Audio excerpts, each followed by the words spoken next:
जय गुरुदेव। जय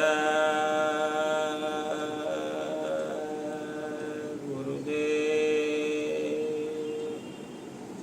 जय गुरुदेव। ओम अखंडमंडलाकारं व्याप्तं येन चराचरं तत्पदं दर्शितं येन तस्मै श्रीगुरुवे नमः। गुरुर्ब्रह्मा गुरुर्विष्णुः गुरुर्देवो महेश्वरः गुरु साक्षात् परब्रह्म तस्मै श्री गुरुवे नमः। अज्ञानतिमिरान्धस्य ज्ञानाञ्जनशलाकया चक्षुरुन्मीलितं येन तस्मै श्री गुरुवे नमः। जय गुरुदेव।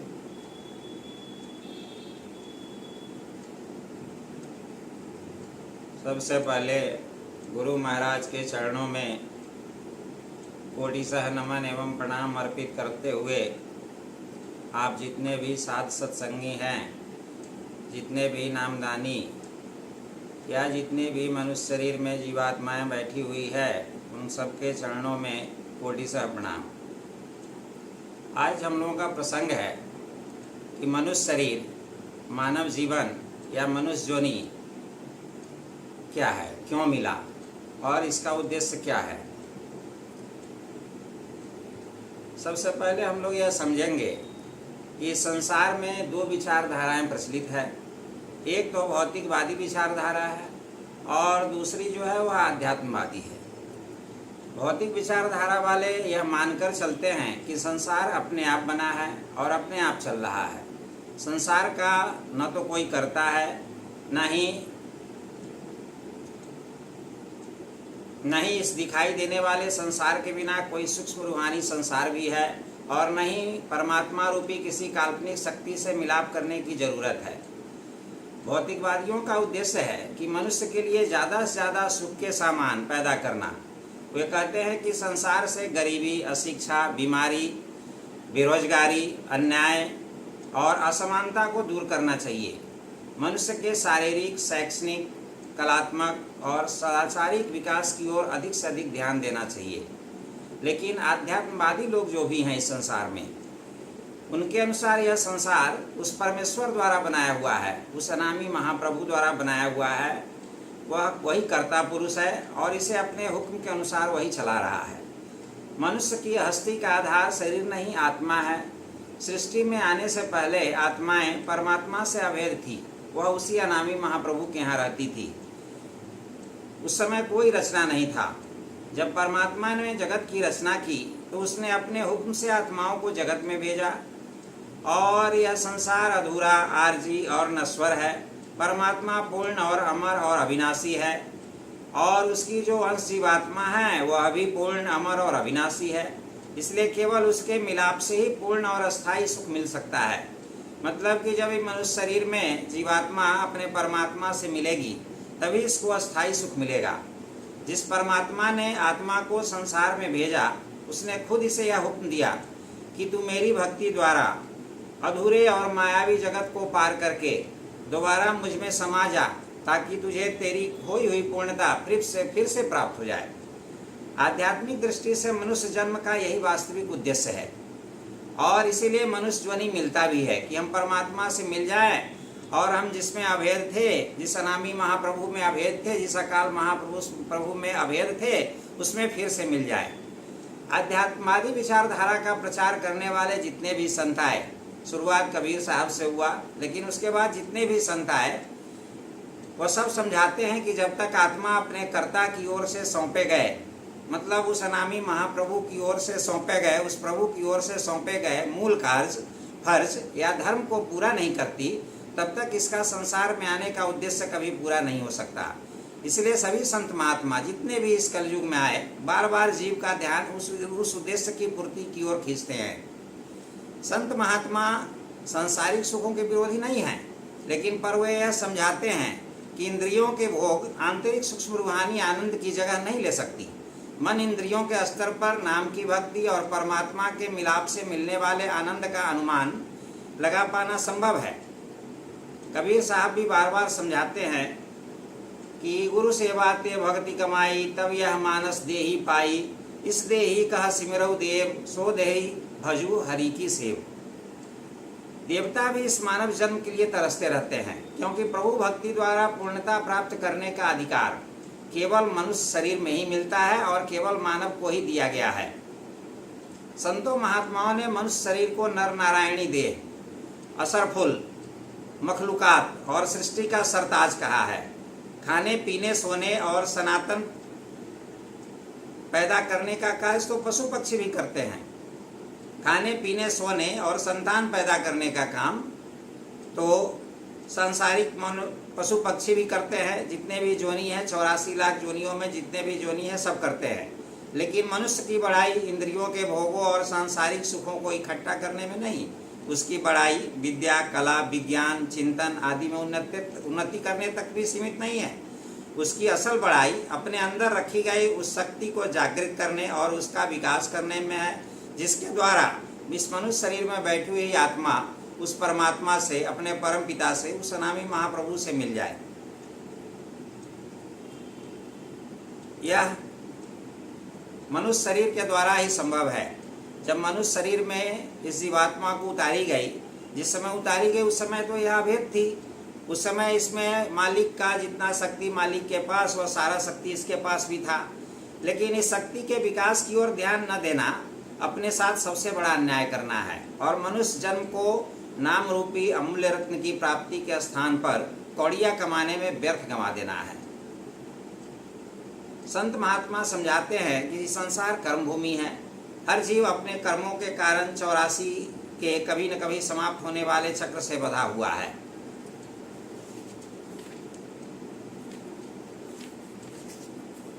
इस चक्र को तोड़कर परमात्मा से मिलाप करना, इस चक्र को भेद कर परमात्मा से मिलाप करना ही मनुष्य शरीर का मूल उद्देश्य है। महात्मा समझाते हैं कि जिस परमात्मा ने संसार में आवागमन का चक्र चलाया, उसने सारी सृष्टि को 84 लाख जोनियों में बांटा हुआ है। इन 84 लाख जोनियों में से मनुष्य ही एक कर्म जोनी है, बाकी सब भोग जोनियाँ हैं। बाकी सब में अपने अपने प्रारब्ध के अनुसार अपने अपने कर्मों को हर जोनियाँ भोगती हैं, लेकिन मनुष्य जोनी जो है वह कर्म जोनी है। इसमें प्रभु के भक्ति द्वारा प्रभु को प्राप्त करने की ताकत रख दी गई है। और बराबर संत महात्मा मेरे स्वामी जी महाराज, बाबा जय गुरुदेव जी महाराज समझाते थे कि मनुष्य जन्म दुर्लभ है। यह 84 की सीढ़ी का आखिरी डंडा है। इस डंडे पर पहुंचकर परमात्मा की भक्ति द्वारा परमात्मा में मिलाप कर लेंगे तो सदा के लिए हम 84 के दुखदायी चक्र से मुक्त हो जाएंगे। इससे पांव फिसलेगा तो फिर 84 के लंबे चक्र में, लंबे आवागमन में पड़ जाएंगे। फिर वही पुनरपि जन्म पुनरपि मरणम पुनरपि जन्नी जठरे शयनम, बार बार आना बार बार जाना। जय गुरुदेव।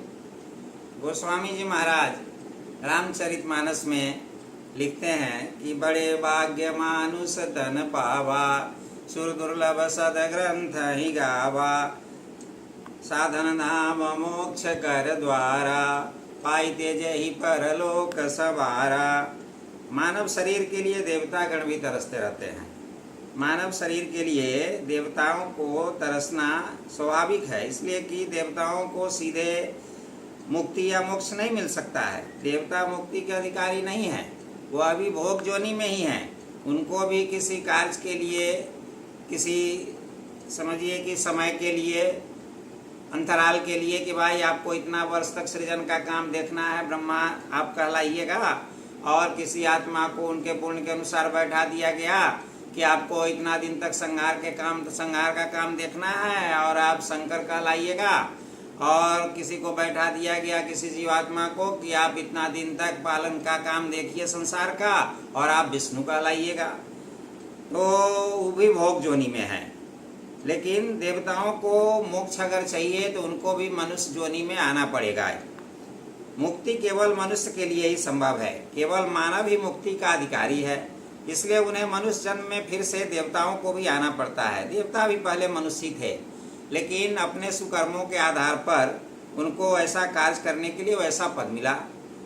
आप यदि अच्छा कार्य करते हैं तो उसका फल आप चाहते हैं तो आप भी अच्छा काम करके मरने के बाद देवता भी बन सकते हैं।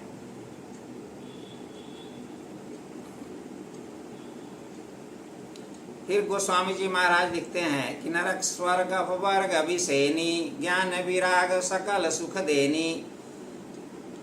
मतलब कि मनुष्य के समान कोई शरीर नहीं है जिसकी याचना देवता भी करते हैं। यह बड़भागी नर समान नहीं कबने उदेही, यह बड़भागी मानव तन को पाकर जिसने भी अपना परलोक नहीं संवारा, उसके भाग्य में पछताने के अलावा कुछ भी नहीं मिलता है। इसके लिए गोस्वामी जी महाराज लिखे कि साधन नाम मोक्ष कर द्वारा पाई तेज ही परलोक सवारा, सो परत्र दुख पावई सिर दुनि दुनि पछताई, काल ही कर्म ही ईश्वर ही मिथ्या दोष लगाई। फिर लिखते हैं कि कबहु की कर करुणा नर देही, देतई सविनहे तसनेही,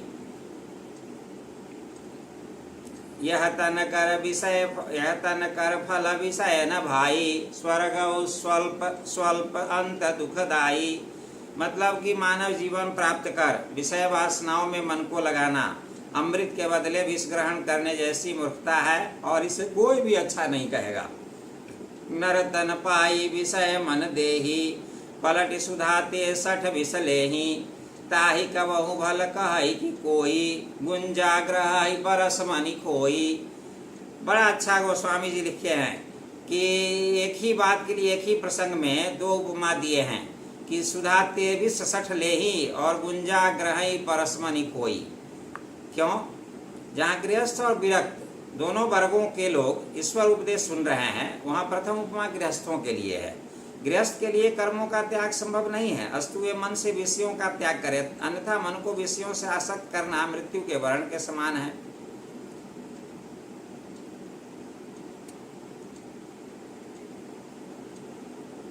दुनिया के जितने भी संत महात्मा, दरवेश और फकीर तथा सब धर्म ग्रंथ इस बात पर एक मत हैं कि परमात्मा भी इसी शरीर में निवास करता है और इस मनुष्य शरीर को परमात्मा अपने अनुसार बनाए हैं।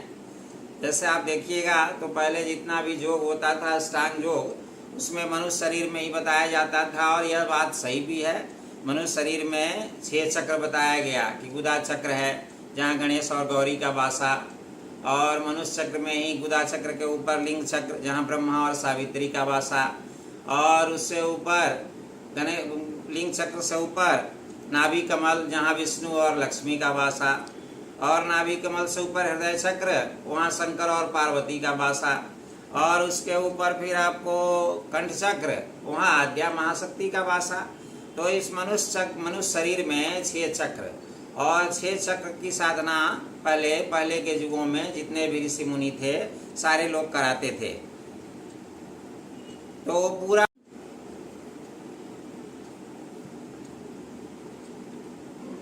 यही नहीं, उसकी सारी रचना और उस परमात्मा का पूरा भेद और पूरा ब्रह्मांड इसी मनुष्य शरीर में, और इसी जो आपका बनाया हुआ उनका जो यह शरीर है पंचभौतिक शरीर, उसमें सूक्ष्म रूप से मौजूद है। यह केवल दार्शनिक विचार ही नहीं है जो बहस मुआवसा या बुद्धि विलास के लिए हो, यह एक ठोस सच्चाई है जिससे संतों महात्माओं के अंदरूनी तजुर्बे का आधार भी प्राप्त है। यह वह बुनियाद है जिस पर सभी संतों महात्माओं के उपदेश आधारित हैं। परमात्मा का असली घर यही मनुष्य शरीर है और उसकी खोज भी इसी से की जा सकती है। उसकी खोज कैसे करेंगे? तो दोनों मनुष्य शरीर के दोनों आंखों के बीचों बीच आज्ञा चक्र और यहीं पर सूरत का निवास स्थान, यहीं पर आत्मा रहती है। और इसी आत्मा से अगर सच्चा गुरु मिल जाए, आपको वेद बताने वाला मिल जाए, तो आप इसी मनुष्य शरीर से परमात्मा को पा सकते हैं और मुक्ति और मोक्ष का अधिकारी हो सकते हैं। मानव जीवन परमात्मा की एक दुर्लभ देन आप इसको कह सकते हैं। 84 लाख योनियों में भटकने के बाद बड़े भाग्य से यह मनुष्य शरीर मिलता है और परमात्मा से मिलने के लिए, उस प्रभु से मिलने के लिए, या मुक्ति प्राप्त करने का यही एकमात्र अवसर भी आपको मिला है। मानव जीवन के इस उद्देश्य की पूर्ति तभी हो सकती है जब हम संत सद्गुरु की शरण लेकर उनकी सेवा और भक्ति में लगें तथा उनके उपदेश को या उनके नाम के जुक्ति को, उनके कहे अनुसार, उनके मार्ग के बताए अनुसार, विधि के अनुसार हम उनकी भक्ति करेंगे और सद्गुरु की सेवा करें और नाम की कमाई करें, तो इसी मनुष्य शरीर में आप जीते जी उस परमात्मा को देख सकते हैं। जैसे यह दोनों आँखों से, इन दोनों चर्म आँखों से हम इस जगत के मायावी संसार को देखते हैं, वैसे ही हम दोनों आँख बंद करके, और जीवात्मा में भी आँख कान नाक, जैसे इस मनुष्य शरीर में बाहर में आँख कान नाक है, वैसे जीवात्मा में भी एक आँख, एक नाक और एक कान है। उस कान से ऊपर की आवाज़ सुनती है और उस आँख से ऊपर के रचना को देखती है, और वो अपने नाक से, जीवात्मा अपने नाक से ऊपर की सुगंधियों को एहसास करती है। यह जीव जो है वास्तव में परमात्मा रूपी अक्षय वृक्ष पर बसेरा करने वाला पक्षी है। माया के वश होकर यह संसार में जन्म मरण के चक्र में पड़ा हुआ है तथा सपना जैसा क्षणिक और तुच्छ सांसारिक सुख के पीछे दौड़ रहा है। परमात्मा से मिलने और अमर सुख प्राप्त करने का अनमोल अवसर यह विषय वासनाओं के चक्कर में या उसके पीछे दौड़ने में अपने श्वासों की पूंजी को बर्बाद कर रहा है। ऐसा मनुष्य पशु से भी गया गुजरा है, क्योंकि मनुष्य पशु के मरने पर तो आप समझ सकते हैं कि उसके चमड़े से जूते वगैरह बहुत कुछ बनते हैं, लेकिन मनुष्य शरीर के मरने के बाद तो इसका कोई उपयोग ही नहीं है। इसको आप जला देते हैं या मिट्टी में गाड़ देते हैं, इसलिए इसका कोई उपयोग नहीं। तो आप पशु से भी बदतर जिंदगी जी रहे हैं। अगर मनुष्य शरीर आपको मिला और किसी संत सद्गुरु के शरण में नहीं गए, नाम नहीं लिए और सही से इस जीव आत्मा को समझे नहीं और इस मनुष्य शरीर के चक्र को समझे नहीं, तो आपको परमात्मा से मिलाप आपका हो नहीं सकता है, आपको मुक्ति और मोक्ष मिलेगा नहीं। तो फिर आपको वही 84 लाख योनियों में बार बार आपको भटकना ही पड़ेगा, दूसरा कोई उपाय नहीं। इस संसार के आवागमन से छूटने और परमात्मा से मिलने का पूरा प्रयास आपको जीते जी ही करना चाहिए। जीते जी सब काम आपका इस शरीर में, इस दुनिया में जितना भी आप काम करते हैं सब आप जीते जी कर लेते हैं या करना चाहते हैं। तो उस परमात्मा को पाने के लिए भी आपको जीते जी करना पड़ेगा। मरने के बाद किसी को आज तक कुछ नहीं मिला। मरने के बाद अगर मिलता तो कोई आपको चिट्ठी तो भेजा नहीं, कोई टेलीफोन तो किया नहीं कि भाई हम स्वर्ग में चले गए, आप तुम मेरे नाम के पीछे स्वर्गवासी लिख देना, ऐसा तो कुछ होता नहीं है। लेकिन सार्थकता आपके मनुष्य जीवन की इसी में है कि आप परमात्मा की भक्ति करिए और इस मनुष्य शरीर के महत्व को समझिए। भक्ति विहीन मनुष्य जो होता है उसका जीवन निष्फल है एकदम। वह अंत में जमराज के हाथों कष्ट भोगता है तथा रोता विलखता और पश्चाताप करता है। इसलिए गोस्वामी जी लिखे कि भाई ते परत्र दुख पावही, सिर धुनी धुनी पछताई, काल ही कर्म ही ईश्वर ही मिथ्या दोष लगाई। ज्ञान रतन में दरिया साहब लिखते हैं कि मानुष जन्म दुर्लभ जगह है, बड़े भाग मुक्ति फल चहाई, भरमि भवन छोरा सही राता, जग में ज्ञान मिले गुर ज्ञाता, सब तज करो भक्ति निज धामा, पाप पुण्य नहीं व्यापे कर्मा, बड़े पुण्य सत गुरु पद पावे, जाके सुर नर मुनि सब गावे। मतलब कि संसार में मनुष्य जन्म प्राप्त करना बहुत ही दुर्लभ है। 84 लाख योनियों में भटकने के बाद बड़े भाग्य से यह मुक्ति का फल देने वाला मनुष्य जीवन आपको प्राप्त होता है। इस 84 से छुटकारा पाने का ज्ञान किसी ऐसे गुरु से ही मिल सकता है जो स्वयं जानकार हो अर्थात जो 84 से मुक्त होने का निजी ज्ञान रखता हो, या जो सांसारिक पदार्थों के पीछे भटकना छोड़कर परमात्मा की भक्ति करना ही निज धर्म समझता हो, तो ऐसे ही निज धर्म व गुरु आपको समझा दें कि तुम्हारा निज धर्म यही है, तुमको मनुष्य शरीर इसी के लिए मिला है कि तुम परमात्मा को प्राप्त करो और उस मालिक से, कुल मालिक से मिलाप कर लो जिसमें तुम्हें भेद थी, तभी आपको मनुष्य जीवन का असली सार्थकता प्राप्त होगा।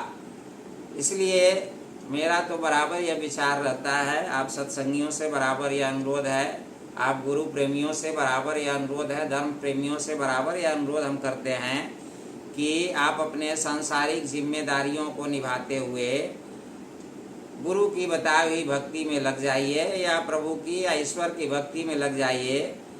तो और सांसारिक पदार्थों के पीछे भटकना छोड़िए, क्योंकि जब हम यह काम गुरु के भक्ति में लगेंगे, जब परमात्मा की भक्ति में लगेंगे, तो हमारे अच्छे बुरे जितने भी पुण्य और पाप हैं उस सबको धीरे धीरे धीरे धीरे साफ करेंगे। जीवात्मा पर जो मैल चढ़ा हुआ है जन्मों जन्मों का, 84 लाख जोनियों में कितना बार यह जीवात्मा कभी गाय के जोनी में, कभी बैल के, कभी कीड़ा के, कभी मकोड़ा के, कभी बहुत तरह की जोनियाँ 84 लाख में अंडज पिंडज उसमें स्थावर में जन्म लेती रही। और इस सब जोनी में जन्म लेते लेते बहुत सारा पर्दा इसके ऊपर चढ़ा, बहुत सारा इसके ऊपर तो 84 का पर्दा चढ़ा ही। और जब जीवात्मा ऊपर से उतारी गई तो उस पर भी बहुत सारा पर्दा चढ़ा हुआ है, कारण का पर्दा, सूक्ष्म का पर्दा, लिंग का पर्दा। तो ये सारे पर्दों को आपके जो संत होंगे, आपके जो गुरु होंगे समर्थ, जो प्रभु के रूप होंगे या आपके जो ईश्वर होंगे, वह इसको धीरे धीरे काटेंगे। लेकिन यह तभी संभव है कि जब आपका बड़भागी पुण्य हो, या आपके पास पुण्य पुंज बिनु मिलहि न संता, जब आपके पास ऐसा पुण्य जमा हो जिस पुण्य से आपको सदगुरु के चरणों में शरण मिल जाए, तभी यह सब संभव है, नहीं तो यह संभव नहीं है। संतों से प्रेम करके और सदगुरु की शरण में जाके और उनकी सेवा करके इस मनुष्य जन्म का आप सार्थक बना सकते हैं, इस मनुष्य जन्म को। अन्यथा यह दुर्लभ अवसर मनुष्य जन्म मिलने का दोबारा आपको नहीं प्राप्त होगा।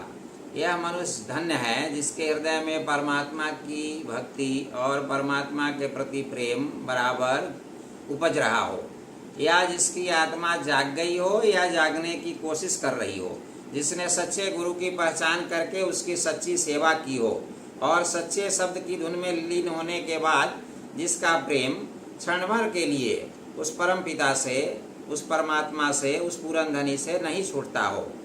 वह मनुष्य धन्य है जिसने परमात्मा रूपी अपने पति को पहचान लिया और उसकी भक्ति करने में और उसकी सच्ची साधना करने में अपने जीवन को लगाए हुआ है। वह धन्य है जिसने प्रभु प्रेम का मार्ग अपना लिया हो, तथा जिस पर इस सच्चे प्रेम का पूर्ण असर हो गया हो, जो अपने आप को उस मालिक से कभी अलग नहीं समझता हो, जिस पर इस भक्ति का पक्का रंग चढ़ गया। दरिया साहब बराबर समझाते हैं कि परमात्मा से प्रेम करने की सच्ची विधि की तलाश करो, जिससे तुम्हारा जीवन सफल हो जाए। यह कार्य तुमको समर्थ सदगुरु के बिना नहीं हो सकता है। सदगुरु से सच्चा प्रेम करके ही जीव अपना असली घर पहुंच सकता है। मनुष्य कमल के फूल की तरह है। एक उदाहरण हम आपको समझाते हैं कि मनुष्य जो है, मनुष्य का जीवन वह कमल के फूल की तरह है, जो तभी सुंदर लगता है जब वह भक्ति रूपी जल से भरपूर हो। भक्ति में लगते समय गुरु की गति या उनकी पहुंची हुई अवस्था की परख या पहचान भी अपने बुद्धि से करनी चाहिए।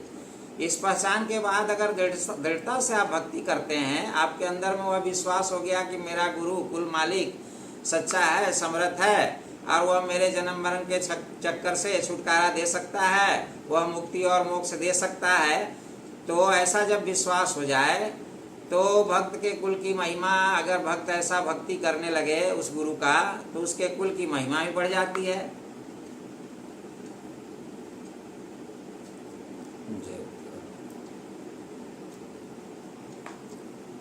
जय गुरुदेव।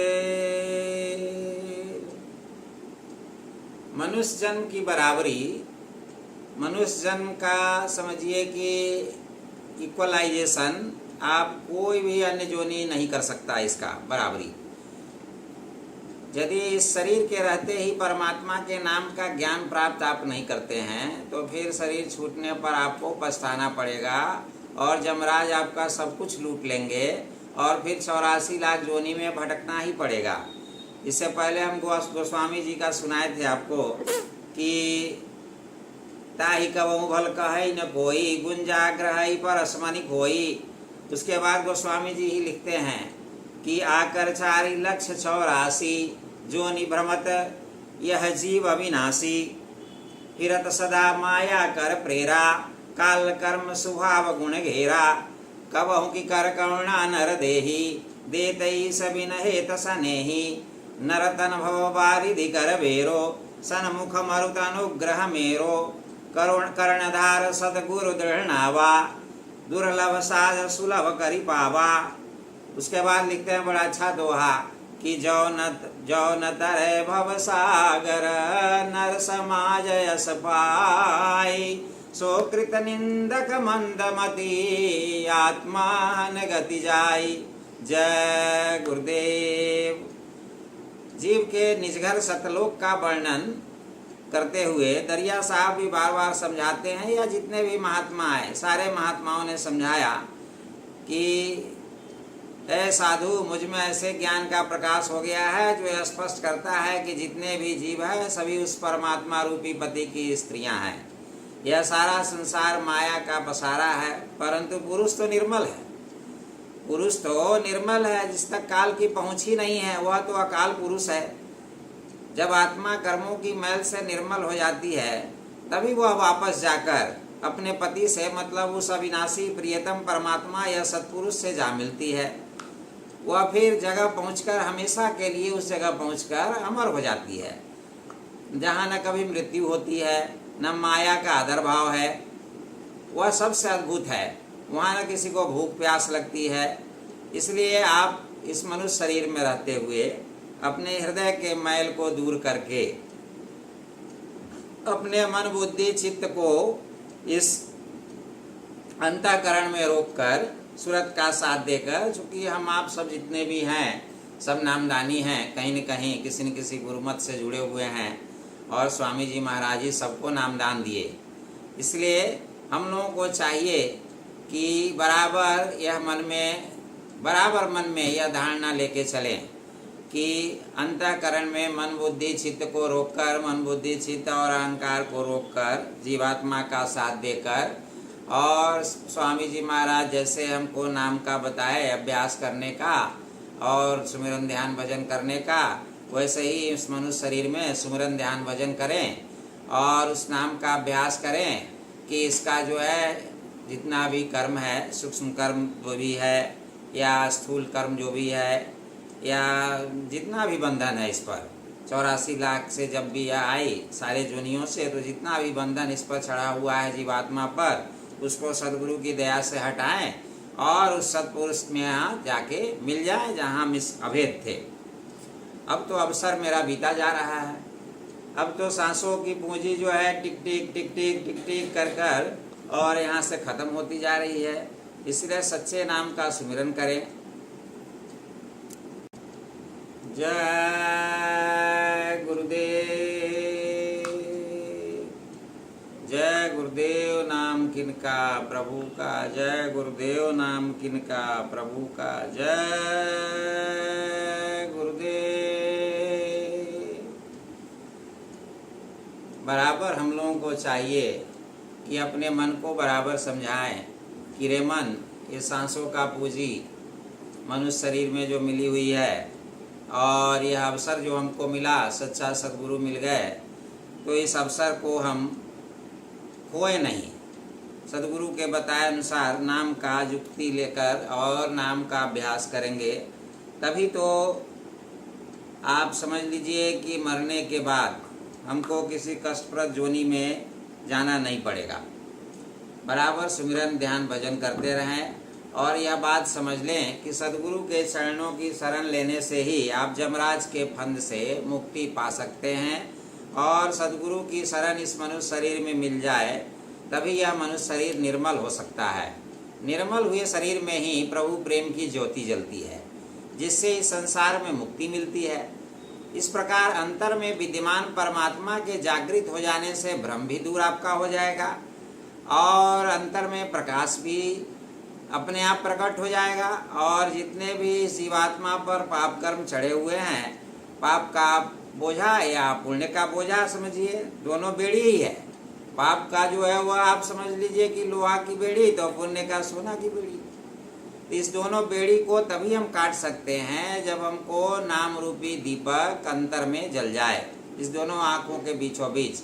नाम रूपी जड़ी को पाकर ही जीव अमृत के सरोवर में रसपान बराबर करता है। वह तो अमृत है, वह तो ऊपर से उसका शब्द बराबर आ रहा है इसी मनुष्य शरीर में, दोनों आँखों के बीच। कबीर साहब लिखे कि कर बंदे दीदार महल में प्यारा है, मतलब इसी मनुष्य शरीर में, ये इंसान इसी मनुष्य शरीर में तुम दोनों आँखों के बीचों बीच इस जीवात्मा के आँख से उस परम पिता का, उस प्रभु का, उस नामी महाप्रभु का दीदार करो, तभी तुम्हारे सारे पाप कर्म कटेंगे। दुखों से तप रहे इस शरीर का अंधेरा दूर तभी होगा और यमराज की सेना तब आपसे एकदम डर कर भाग ही जाएगी। समझिए, परमात्मा के दर्शन होने से ही आत्मा की संभाल होती है और इस मनुष्य शरीर की भी संभाल होती है और माया उसके चरणों में आ झुकती है, अर्थात उसकी अधीनता स्वीकार कर लेती है। सदगुरु द्वारा दिए गए गुप्त मंत्र के सुमिरन से ही अंतर में वाद्य यंत्र बजने लगते हैं। जो आपको सदगुरु बताए कि देखो यह पहला स्थान, यह इसका पहला नाम और इनके मुख से यह बाजा, और दूसरा नाम इनके मुख से यह बाजा, और तीसरा नाम इनके मुख से यह बाजा, और चौथा के मुख से यह बाजा, तो जैसे ही आप कान में उंगली लगा के मन को स्थिर कीजिएगा, अंतःकरण में रोकिएगा, तो अपने आप आपको सूरत के कान से ऊपर की जितने भी राग रागिणियाँ और वेदवाणी और आयतें और कलमा और कहिए कि उस प्रभु के मुख से जो आवाज़ निर्मल निकल रहा है, जिसको आप शब्द कहते हैं, नाम कहते हैं, वो आपको सुनाई देने लगेगा। और यही गुप्त मंत्र है। और जब ऐसा हो जाएगा तो समझिए कि आपके अंदर एक गंभीर ज्ञान प्राप्त हो जाएगा, जिसे आप गूंगे की तरह शब्दों में व्यक्त नहीं कर सकते हैं। तब आप प्रभु का प्रेमी बन जाइएगा, तब आप प्रभु के प्रेम के रस को पीकर सदा के लिए अमर हो जाइएगा और सदा के लिए आपका प्यास भी बुझ जाएगा।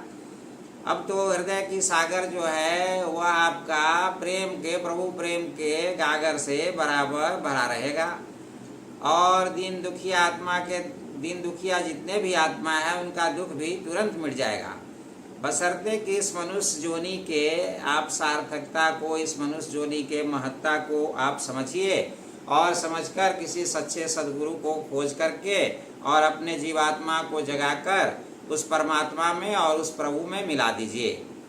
और बराबर जब जिसका मिल गया, जिनको मिल गया, यह शब्द मिल गया, जिनका आँख खुल गया, कान खुल गया, चूँकि मनुष्य शरीर से ही हो सकता है, दूसरे शरीर में संभव ही नहीं है, पंचभौतिक शरीर यही है।